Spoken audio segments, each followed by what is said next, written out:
Wah, wah, wah.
Mari dulu. Sini. Okey, tengok parking bus nombor 5. Jangan kita tukar pula dengan Pakistan.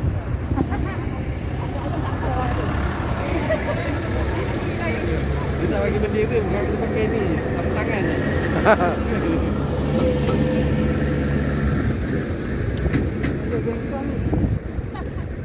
Bendera dia.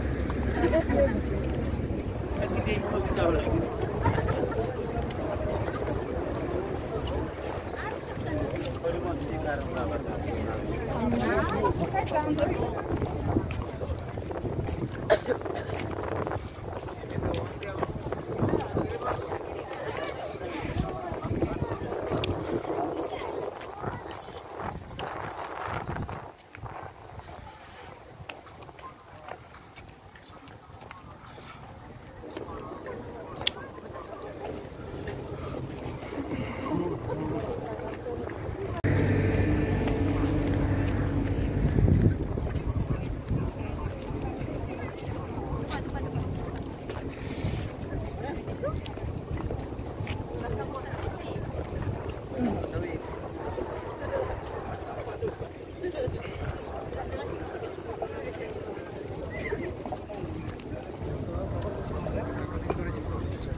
Forward.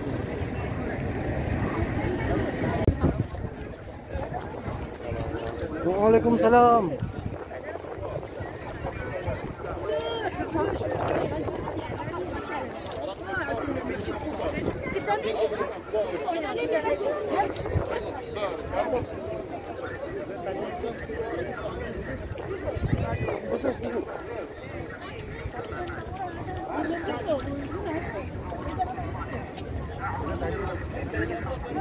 Apa yang paling mahal?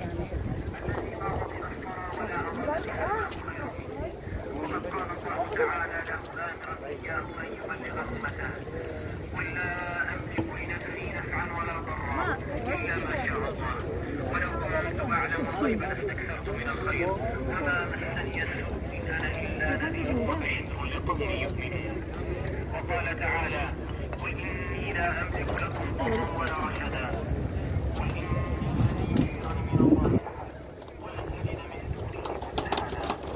فإذا كان رسول الله صلى الله عليه وسلم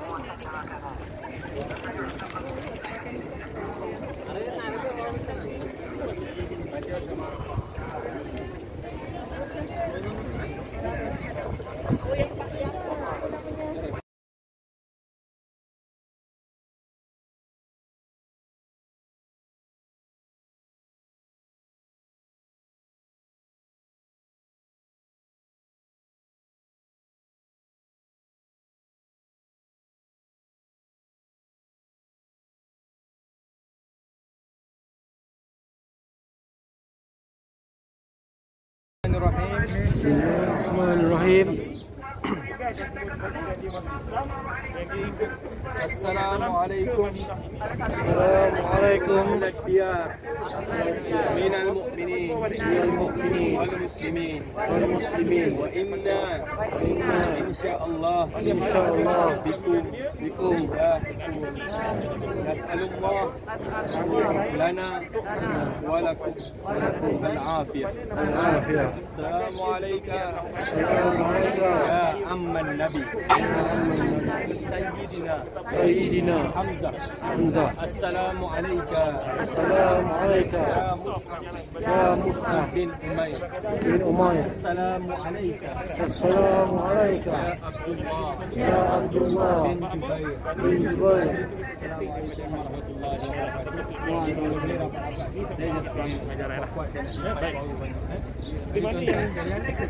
Datang di sini walaupun dah banyak kali pergi haji, walaupun dah banyak kali pergi umrah, turunlah juga bas kalau lagat.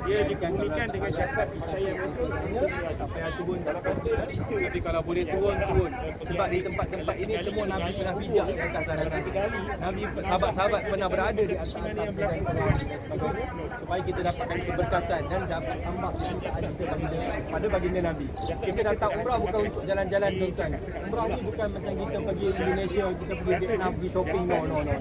Umrah ni satu tempat yang ada spiritual, ada semangat keagamaan yang kita kena buat.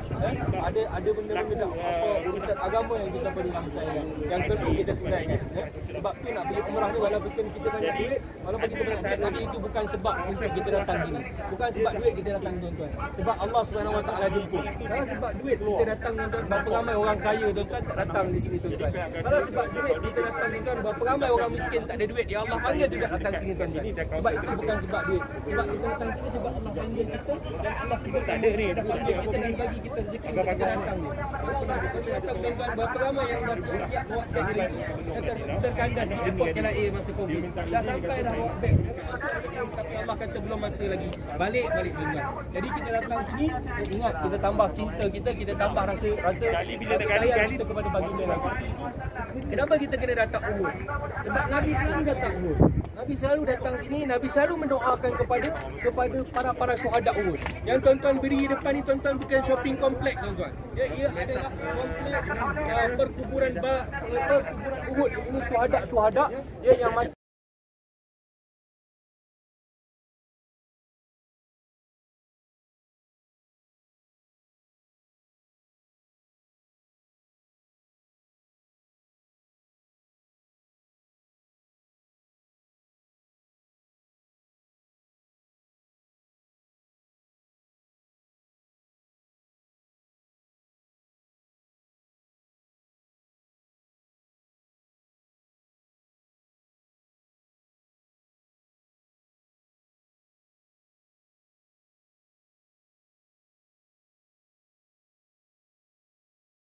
Islam sebelah sini, sebelah sana Jabal Rumah ada 50 orang pemanah Islam, sebelah kanan kita ada Bukit Uhud, depan sana orang kafir. Lakulah round pertama. Bila berlaku saja round pertama, orang kafir masuk je nak sampai sini, orang di atas pemanah panah mereka. Tak dapat masuk, memang tak dapat masuk. Memang ramai dah mati dah tu. Orang kafir dah ramai masuk. Nak masuk kena panah, nak masuk kena panah. Kan, memang tak boleh lepas lah sebab tu sangat strategik. Kalau yang larat, yang muda-muda cuba panjat atas tu tengok. Betapa strategik tempat tu, sebab kita akan nampak seluruh Uhud ni. Memang di cover betul atas tu. Memang Nabi memang sangat bijak dalam strategi perang. Dia tembak tak lepas. Patah balik dia orang ni.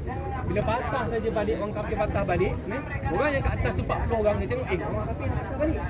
Kat bawah ni pula ada harta rampasan perang. Itu kaul yang pertama.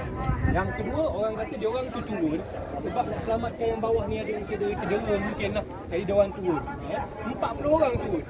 Ada yang kata nak kutip harta, ada yang kata nak tolong orang sakit kat bawah. Apalah, mana-mana pun 40 orang dari turun. Abdullah bin Jubair kata jangan turun. Perintah Nabi kata saya tak hantar orang naik atas tu, kau turun jangan turun. Jadi 40 orang tu turun juga, degil juga turun. Bila turun saja 40 orang dari tempat 40 orang, tinggal bawah, tinggal 10 orang dekat atas. Khalid bin Al-Walid ketika itu dia belum lagi masuk Islam. Dia orang kafir lagi ketika itu. Khalid bin Al-Walid ni orang dia tinggi. Dia naik kuda, dia duduk atas kuda, kaki dia tu melempai ke tanah. Maksudnya tinggi lah. Duduk atas kuda pun kaki sampai tanah. Khalid bin Walid ini orang ni besar tinggi. Dia nampak saya 40 orang tu turun, dia bersama dengan 200 orang tentera berkuda. 200 orang tentera berkuda berpacu kuda. Dalam kitab kata dia dalam 70 ke 80 km sejam. Laju macam motor lebih lagi kan. 70 km ke 80 km sejam. Pacu daripada belakang pusing, belakang Jabal Rumah ni. Naik atas Jabal Rumah tu dia bunuh 10 orang tuan-tuan syahid. Syahid tuan-tuan, 70 orang yang di atas tu semua syahid. Termasuk Abdullah bin Jubair, mati dia. Syahid 10 orang. Syahid 10 orang, bahagian pertahanan dah goyang. Mula goyang bahagian pertahanan, mereka turun saja mereka daripada Jabal Rumah tu berkuda turun. Tepung orang Islam berada tengah-tengah. Belakang tu orang berkuda. Sebelah sana yang naik jalan kaki yang berkuda. Dan ketika itulah tuan sangat dahsyat berlaku perang pada round yang kedua ni. Yang mana ada satu lubang, diorang gali. Nabi jatuh dalam lubang tu, tertusuk topi besi Nabi ni pada pipi Nabi dan juga dahi Nabi. Nabi pengsan dalam lubang tu. Itulah Nabi mimpi pada malam tu, pedang Nabi sunding. Sebab Nabi akan cedera pada perang ni. Okey, dan pada round yang kedua itu juga telah wafatnya pakcik Nabi, ya aman Nabi. Kita bagi tadi assalamualaikum ya aman Nabi Sayyidina Hamzah. Sayyidina Hamzah tu pakcik kesayangan Nabi. Wafat mati syahid dalam perang ni. Macam mana cerita ya? Sayyidina Hamzah ini dibunuh oleh Wahsy. Nama orang tu Wahsy. Wahsy ni last kali umur dia ujung-ujung dia dapat masuk Islam. Okey. Wahsy ni dia bunuh Sayyidina Hamzah sebab dia diupah oleh Hendun. Hendun upah Wahsy untuk kerja dia kau bunuh Hamzah aja. Sebab aku geram dengan Hamzah ni, dia bunuh bapa aku Utbah dalam perang Badar. Dia nak balas dendam lah.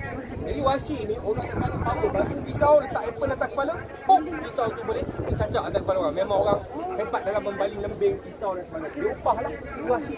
Wahsy saja Hamzah, nampak Hamzah, pak baling pada lembing pada dada Hamzah. Tembus Hamzah jatuh. Hamzah jatuh daripada kuda tu. Hendun pun ada masa perang tu. Dia berlari kat jenazah Hamzah. Dia toreh dada Hamzah ni. Dia belah dada Hamzah. Tahu yang mengatakan Hendun, ada orang cerita lah dia ambilnya dada apa janji hati bom. Itu tak ada ya. Dalam mana-mana kitab pun saya cari tak ada. Yang dia makan jantung tak ada. Dia cuma belah saja, kopakkan dada. Ya. Dia ajis Hamzah. Lepas tu dalam perang kedua tu, dalam round kedua siapa lagi yang wafat, kali kita bagi salam. Ya Nur Baba ya Allah. Assalamualaikum ya Muhammad. Ustaz bin Umair ni kerja dia adalah tukang pegang bendera. Bendera dalam perang dulu tak boleh jatuh ke tanah ya. Jatuh ke tanah kalah kita. Ya. Jadi Ustaz bin Umair orang yang sangat هذا يوم الطابوقات وذاك اللي قادس Nabi belum sampai Madinah. هذا قبر سيدنا Tapi حمزه Ustaz bin Umair Nabi hantar dulu. Waktu Madinah dulu buat dakwah dulu. Dakwah Madinah sebagainya.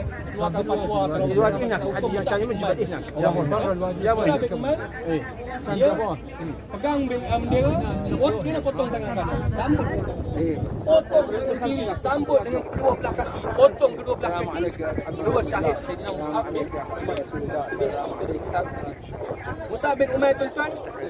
Okey, lepas tu tak apa. Round kedua dah habis apa semua, ya. Diorang selamat dengan baginda Nabi, bawa pergi ke bawah kaki bukit sana. Dekat situ ada satu masjid namanya Masjid Pasah, tempat Nabi mula-mula sembahyang duduk. Dan lepas daripada itu adalah hukum siapa yang tak larat sembahyang, sakit lutut boleh sembahyang duduk dekat Masjid Pasah. Daripada Masjid Pasah tu mereka bawa Nabi ke satu gua namanya Gua Maharis, kaki bukit sekarang dah tutup. Dulu saya dapat masuklah, memang darah Nabi tu mewangi sehingga ke hari ini. Darah Nabi dah tutup sebab macam-macam orang buat. Sebab tu tuan-tuan, Nabi dengar je sebab ada orang kafir kata Muhammad dah mati. Sahabat dah lemah semangat dengan Nabi dah mati. Nabi dengar je macam tu, Nabi keluar gua, Nabi kata tak, aku masih hidup. Dia dengar je Nabi masih hidup, dia orang bersemangat balik, kejar balik orang kafir. Ketika itu orang kafir lari habis. Sebab tengok semangat dengan orang Islam masa tu kan, dah meluap-luap, kejar balik mereka, balik lari. Mereka tak ada kan. Jadi tuan-tuan, habis daripada perang tu apa semua, ya, mereka kumpulkan semua jenazah ni. Kalau baca dalam kitab kita mengatakan jenazah yang mati di dalam perang Uhud ni sangatlah dahsyat. Sangat dahsyat. Saya cerita kalau dengar cerita tu saya memang sebab saya tak boleh. Sebab dalam kitab cerita tuan-tuan, mereka toreh-toreh jenazah sahabat tuan-tuan. Mereka toreh jenazah sahabat tuan-tuan. Dia toreh-toreh, dia cincang-cincang jenazah sahabat tuan-tuan. Sahabat kita semuanya hancur satu badan. Tak ada apa pun. Memang nampak kesan-kesan tu hancur. Beratus tusukan kesukan dan sebagainya, memang habis satu badan tuan-tuan. Lepas tu tuan-tuan, bila kumpul semua tuan-tuan, dalam 70 orang yang wafat di Uhud ni tuan-tuan, yang syahid di Uhud ni 70 orang. Nabi menangis bila mana tuan-tuan, dah semua kumpulkan tuan-tuan, sahabat panggil Nabi, "Ya Rasulullah." Ada seorang sahabat dia tu, "Ya Rasulullah, bila kita tutup kain kepala dia tuan-tuan, ya Rasulullah, kaki dia terbuka.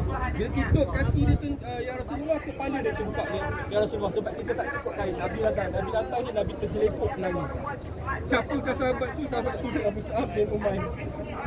Mus'ab bin Umair ni tuan-tuan, Mus'ab bin Umair, kenapa Nabi sedih Nabi menangis? Sebab Mus'ab bin Umair yang kita sebut tadi tu, ketika mana dia di Mekah, dia belum masuk Islam lagi tuan-tuan. Mus'ab bin Umair ni orang yang sangat kaya, mak bapak dia billionaire.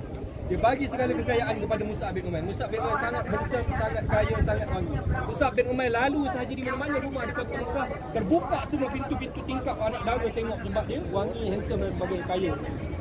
Dia masuk saja Islam. Mus'ab bin Umair masuk saja Islam, mak bapak dia tarik segala kekayaan kemewahan yang ada pada dia, lalu Nabi hantar dia ke Madinah. Bila dia sampai di Madinah dan sebagainya, dia buat dakwah, usaha dakwah dan sebagainya tuan-tuan. Dalam perang ni tuan-tuan, Nabi nangis sebab apa? Nabi kata, "Ya Umar, ya Mus'ab, masa kau hidup, masa kau sebelum kau Islam, ya Mus'ab, kau kaya ya Mus'ab. Kau kaya ya Mus'ab. Tapi ya Mus'ab, bila kau masuk Islam, ya Mus'ab, kau syahid dalam perang Uhud. Aku tak ada kain yang cukup untuk tutup jenazah kau ya Mus'ab. Yang mana kalau aku tutup kepala kau ya Mus'ab, kaki kau terbuka. Tutup kaki, kepala kau terbuka." Lalu Nabi kata apa? "Beginilah ya Mus'ab bin Umair, aku tutup kepala kau dengan sebidang kain ini. Kain aku pakai sendiri, dan juga kaki kau aku akan tutup dengan ranting-ranting kayu tuan-tuan." Jadi sangat sedih. Abdullah bin Jubair pula tuan-tuan, dia memang minta kepada Allah. Ada cerita dia, nanti tuan-tuan kaji siapa nama Abdullah bin Jubair. Abdullah bin Jubair ini dia syahid, hidung dia kena potong. Telinga dia kena potong tuan-tuan.